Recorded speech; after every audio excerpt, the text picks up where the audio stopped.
Okay, hello and welcome to this weather update. It's February 15, 2021. It's about 8:30 and all hell is breaking loose across the country right now. Look at all these winter storm warnings, wind chill advisories, freeze warnings, severe thunderstorm watches, and tornado watches and warnings as well. So there is a lot going on across the country right now. And it seems like we have an issue with this loading. I've got a spinning circle, so I don't know why, if the Weather Service site has just decided to crash on us or not. It seems like it has. All right, well, there it goes. Okay, so crazy. This is all due to this normally strange jet stream pattern that we have going on right now across the country. And if we look at the radar, you'll see here we have just getting buried with snow, heavy snow in the Great Lakes all the way through Indianapolis, Kentucky, Missouri, into Iowa a little bit there. And then around southeast of that, you've got all this ice that's going on in parts of Pennsylvania, Pittsburgh. This is all freezing rain. West Virginia, Columbus, Ohio. And then if you go south of that, we have severe weather going on in parts of the Carolinas, South Carolina, and Florida. These are some pretty nasty thunderstorms here that are moving through this area. And they have produced tornadoes. That's right, tornadoes are affecting this area. In fact, it looks like we have an active tornado warning right now and numerous severe thunderstorm warnings as well as tornado watches in this whole area. And this is a historic outbreak. And you take a look at the contrast of air masses, and you can see why we have this. Literally, New Orleans. It's colder in New Orleans than it is now, than it is in New York right now. All right, if you look at New Orleans here, which is over here, it'll pop up on the map. It's 28 degrees in New Orleans right now. Never gets that cold in New Orleans, all right? Meanwhile, if you go into the warm air over Florida, you're in the 70s. 74, the dew point is 67. So this is the kind of contrast you have. And when these kind of two extremes meet, you get this really active storm. And it's quite something to see. It really is. Let's take a look at this, what it looks like on the satellite. This is what our satellite, just a gray, drizzly day for us. We're going to pull out and look at the CONUS view here. So again, here is just this huge storm here. Look at that. And you can see all the severe weather flowing up, and then all this cold air that is just barreling in to Texas right now. And Texas has dealt with a lot of ice, and there's a lot of power outages. We're going to look at that. And Texas is really, I've never seen so many power outages before. And so no power means no heat. These people are going to be cold. And this is really a huge mess. You can see the cold air that's just coming down here. But it's going straight down because, again, if we draw this all out, we draw the jet stream, which you can clearly see like this.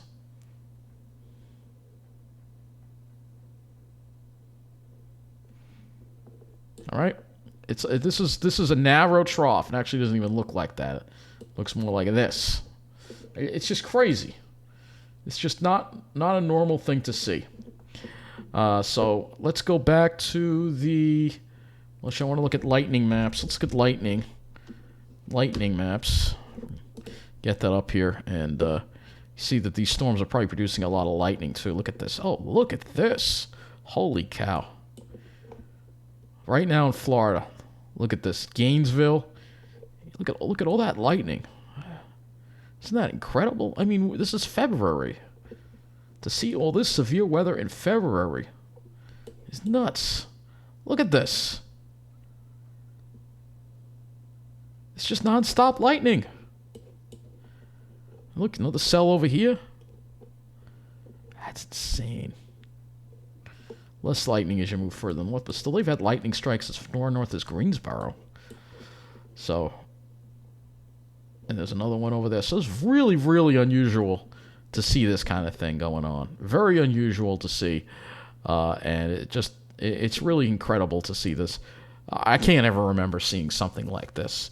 Like I said, this is a historic tornado outbreak, and that's why we have to talk about it, because and you can see live updates. Tornado hits Georgia, power out across Texas. So some of the articles. Reports of damage and hail as small storm moves through northeast Florida. And this is some of what's going on here. There's a tornado here. A snow-nado. Snow on the ground. This is East Texas. There should have a tornado in the cold air. This is crazy. So some images here. The radar. A large destructive tornado just hit Damascus, Georgia area. Heading in the direction of Albany, Georgia right now.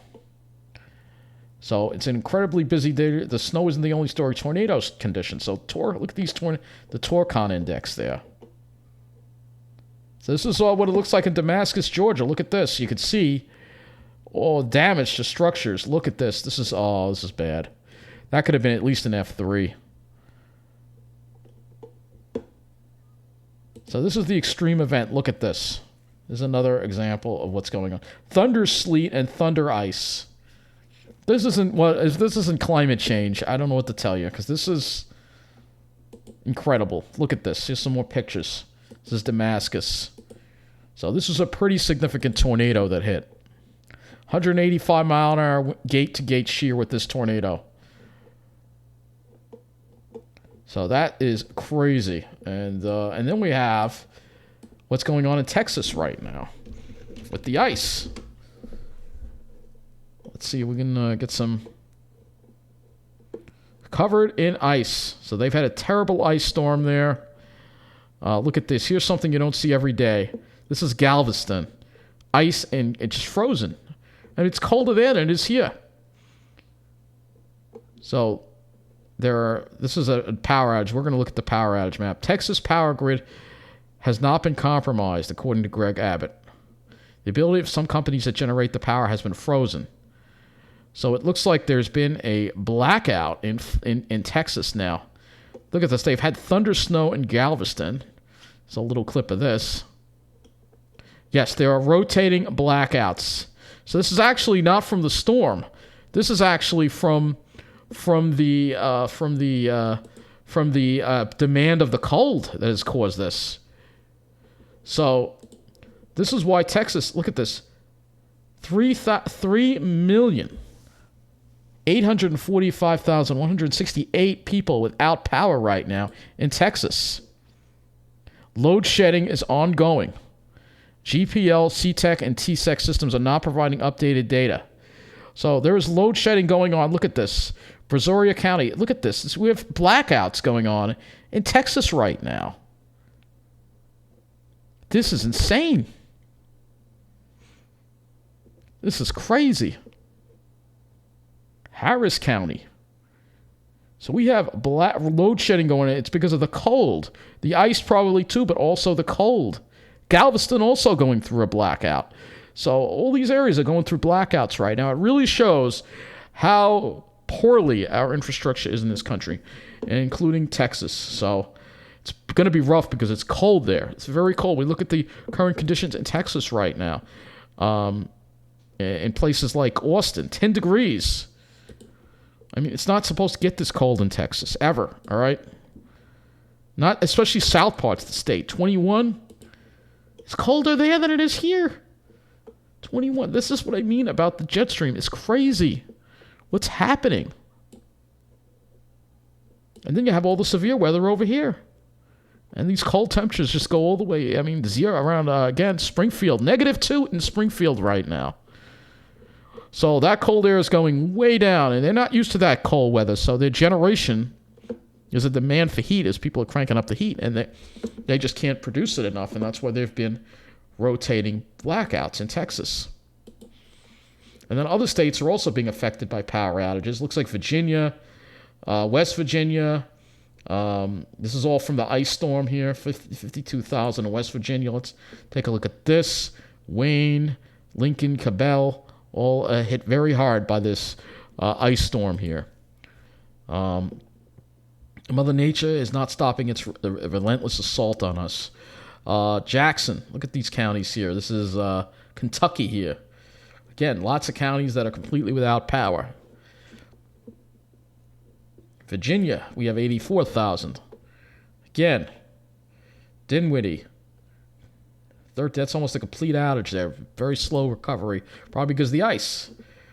Ohio, too, 12,877. And Mississippi also appears to be going through blackout problems as well in certain parts of the state. I don't know if this is due to the storms or due to the high demand due to the extreme cold going on. It shows that the power grid, which was built, like if there's a surplus of energy somewhere, it should be able to be transferred to another part of the country. But you can see we just don't have enough. And Oregon's still going through a lot of power outages because of the snow ice storm they have here. And we have a major power outage in New Jersey as well. 35,740. It looks like Sussex County is half of Sussex County is without power. And a good part of Morris County is without power. As well as Hudson County, 5,000. What the hell's going on in New Jersey? I guess it's ice there? I'm not sure what's going on over there. So, yeah, we got all hell breaking loose across the country right now. I'm going to go to the the icy conditions.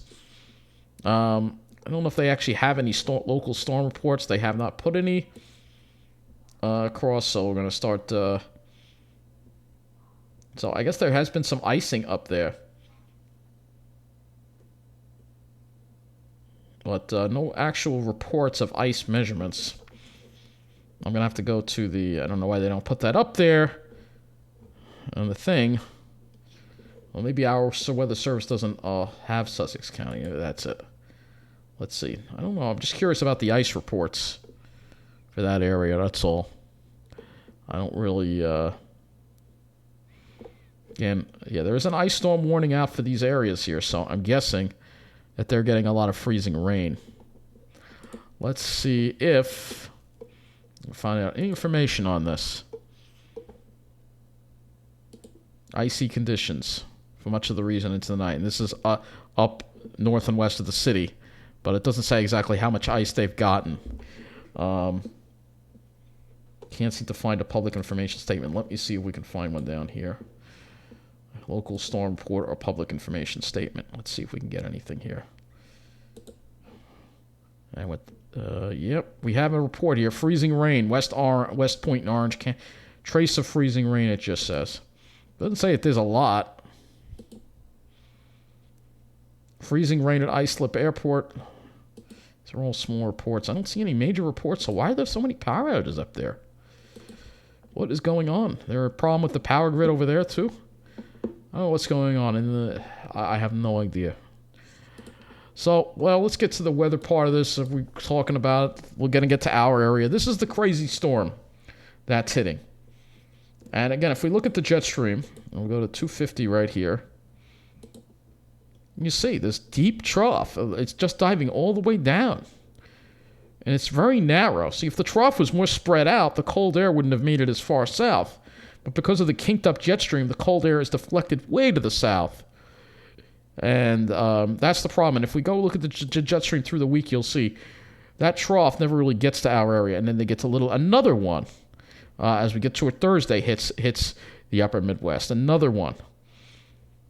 And look at that. So you can see we're in that ridge pattern. And yeah, I mean, the jet stream just looks like a little more organized as you get toward the end. But, it's a mess right now. It really is a mess. And if we go look at the upper air... And when I do the upper air, I like to change the region to the North American view. So you can see there's that ridge, and because of that ridge, we're getting rain tomorrow, which is good because we don't want to be dealing with that ice. All right, actually later tonight and tomorrow we'll be getting the rain, and then you can see that ridge stays there, and then we get the trough in for the weekend, so it cools down. Then another ridge. And then it looks like maybe as we get into next week, we might get some more Arctic air coming down. Now, this one might, as we get to the end of the period, might get to the East Coast. We'll have to see what happens with that one. I can look at the Euro, too, which we'll do that. Same thing here. Same idea, pretty much, in the pattern. It really seems to be it's not much of a difference between the models here at this point on the upper air. So let's go to the CONUS view. Let's look at the surface. And let's watch this storm as it heads up the East Coast. So this is the same storm that's producing all this crazy weather. The low center heads heads up north and west of the I-95. So we'll be getting rain and warmer temperatures, so it'll wash away the snow. Could be heavy rain in the morning Who knows? Maybe we'll even get a thunderstorm.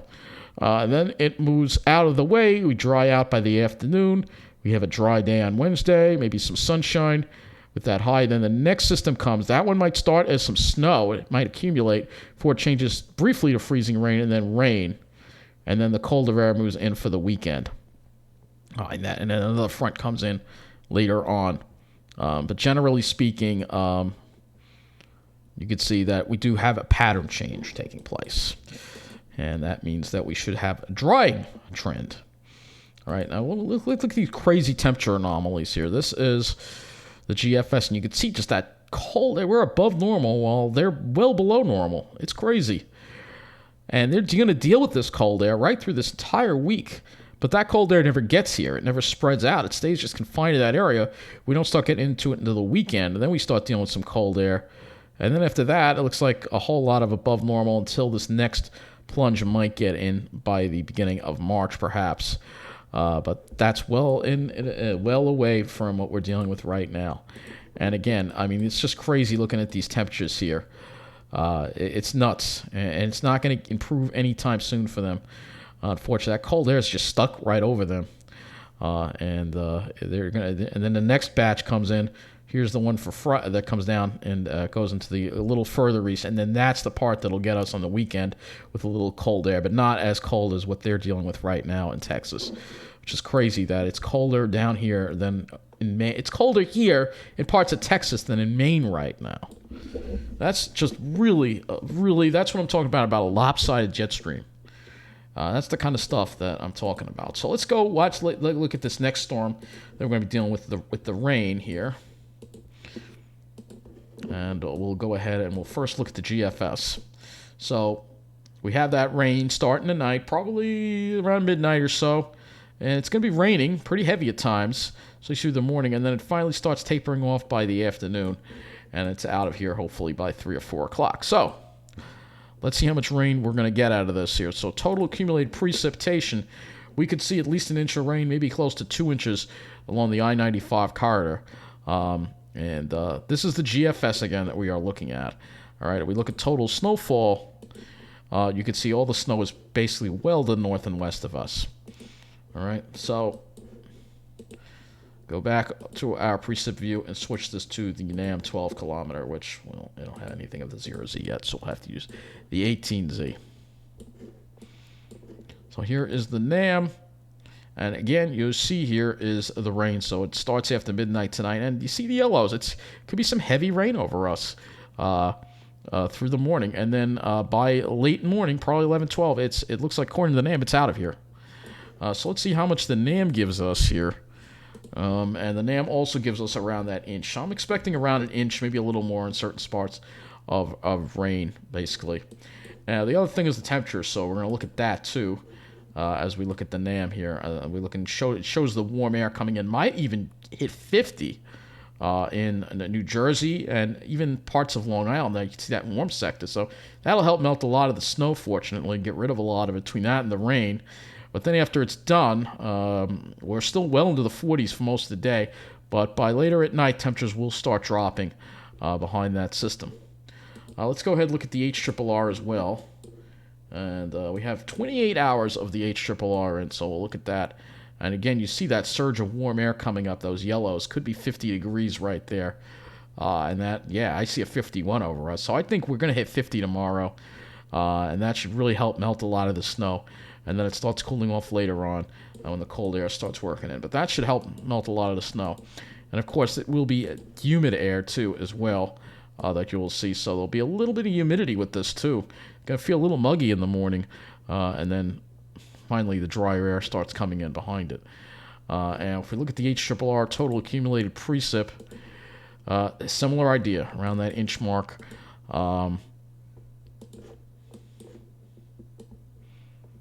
Again, plenty of warm air that's going to surge up. Look at that. Yeah, there could actually be some thunderstorms up there. Look at that.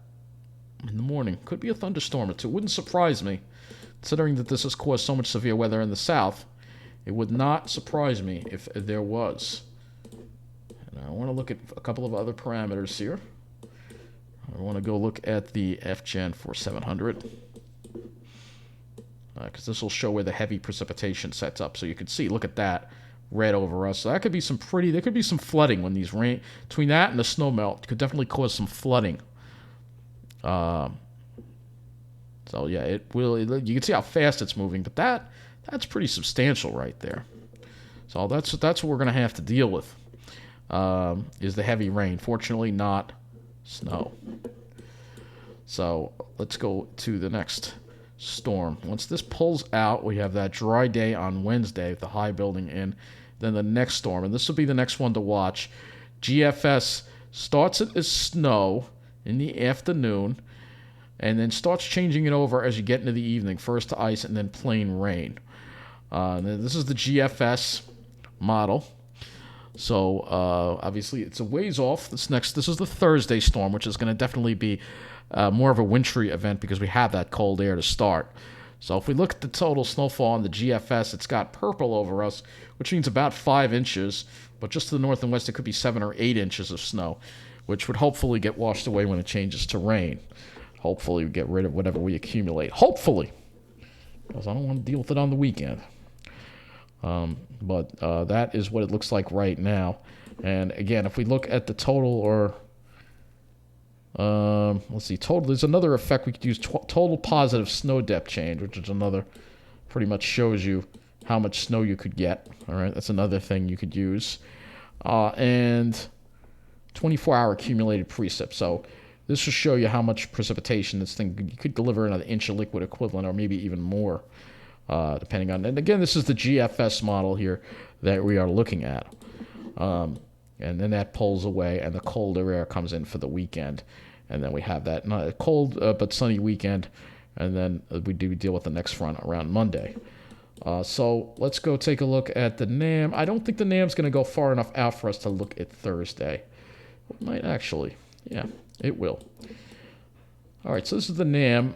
Not as impressive with the snow. It brings in the warm air quicker. And I noticed the GFS has been doing this and slow to react to what the other models are doing. So according to the NAM, there wouldn't be that much snow accumulation. It would change to rain pretty quickly. It would bring the warm air in quicker and faster. But that's the next storm. We don't want to obsess over that. But if we looked at the NAM's total snowfall, you'll see it would just be a couple of inches. We could also look at the ICON as well, which is the other model we could use. Similar idea here. So ICON also. GFS, oddly, is being the cold model. When all the other models seem to want to bring in the warm air, GFS is saying, no, not so fast. So I'm thinking the GFS is probably going to come around to the others eventually. And this is the ICON with tomorrow, by the way. So you'd see that heavy rain over us again. So we're going to be dealing with that heavy rain and possibly thunderstorms tomorrow morning.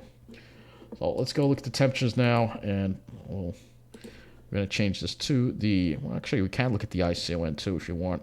So this is the ICON, and then the cold air comes down for Wednesday, and it could be around 20 in the morning when you get up. Highs only in the 20s, probably upper 20s. And then for Thursday, it starts off cold. Here's, why is it being so slow with the cold? It seems like it wants to keep the cold. I don't understand that.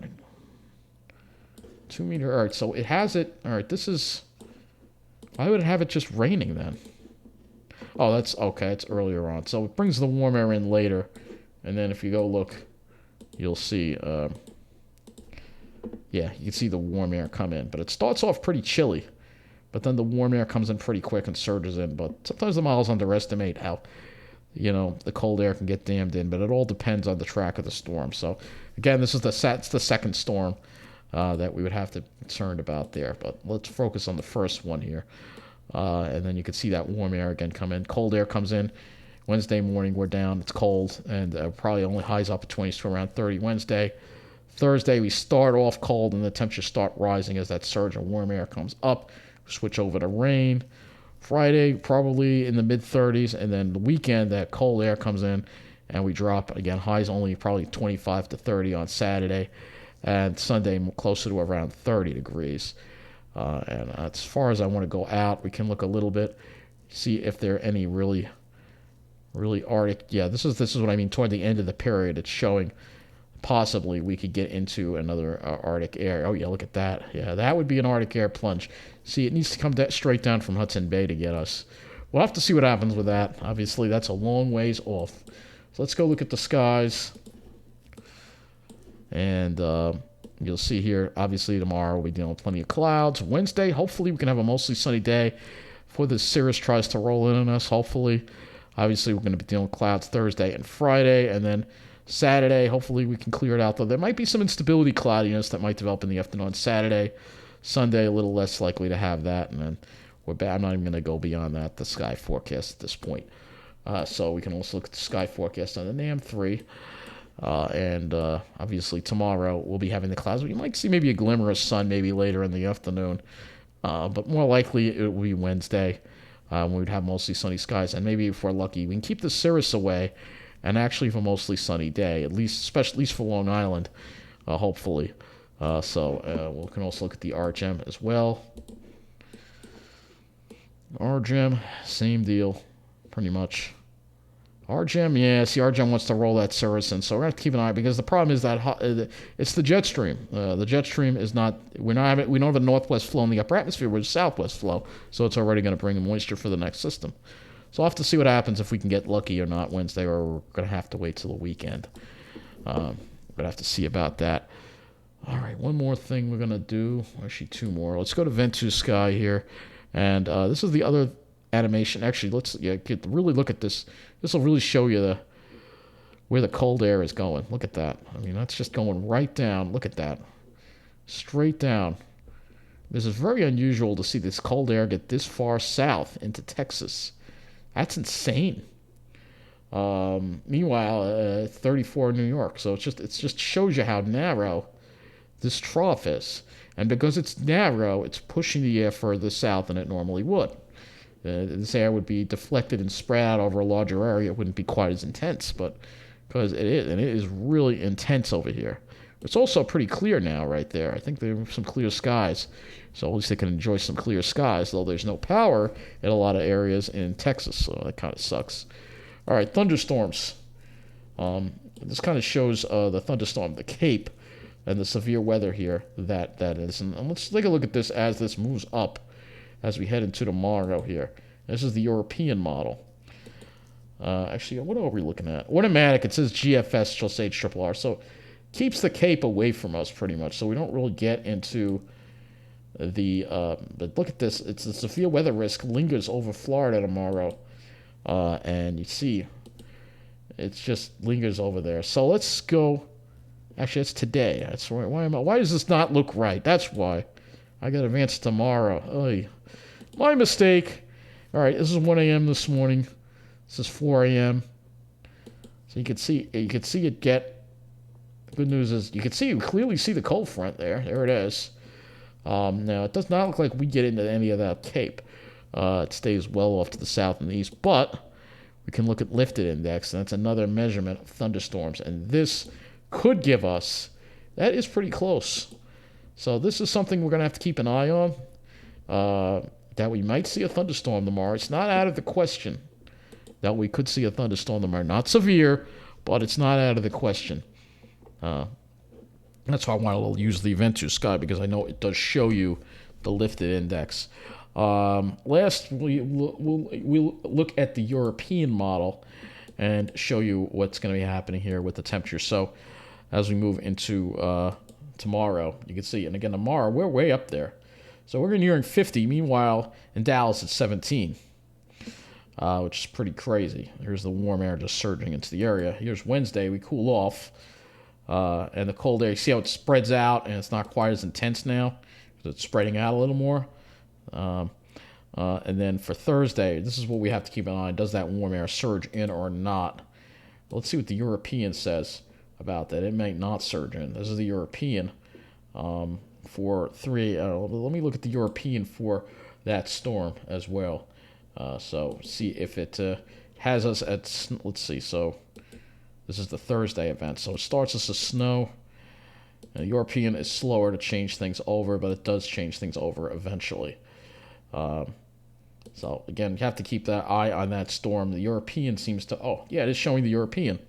So European seems to be more like the GFS, but again, if you flip it to some of these other models, it's totally different. So that's the next storm that we have to worry about. But we got to get through this storm first. The last parameter I'll look at on the European is, well, let's look at the new snow parameter on the European. So I guess that would be next 5 days. So this would be including the Thursday storm. It gives us about 4 inches. So it would be a 4 to 5 inches. It wouldn't be a foot of snow, but it would be enough snow to be annoying, I guess. That wouldn't be terribly high amount. Next thing, sky. Let's see what the Euro shows for the sky for tomorrow. So Euro is a little more encouraging, with maybe showing a little sun in the late afternoon for tomorrow. And then for Wednesday, you have to see if we can. It wants to roll that cirrus right in on us. So we'll have to see if we can even get a clear day on Wednesday. Obviously, Thursday not. Friday not. We'd have to wait till Saturday. And according to the European, we have a lot of instability, cloudiness on Saturday. We'd have to wait till Sunday when we might have to deal with some cirrus. So who knows when the next clear day is coming. But it will get cold. If you look at these temperatures for the weekend, we'll have the cold air back in the picture. So that's going to wrap up this long weather update. Thank you for watching. And again, just, it's horrible what's going on there in the southeast in Texas with the tornadoes and the power outages and just all hell breaking loose. And this is all because of the jet stream being out of sync, out of whack. And that's all due to climate change. You have wavier jet streams, and that means weather's less predictable. And cold air can go places it's not supposed to. Warm air goes places it's not supposed to. Things are not orderly like they're supposed to be. So that's going to be it for this weather update. Take care, and thank you for watching.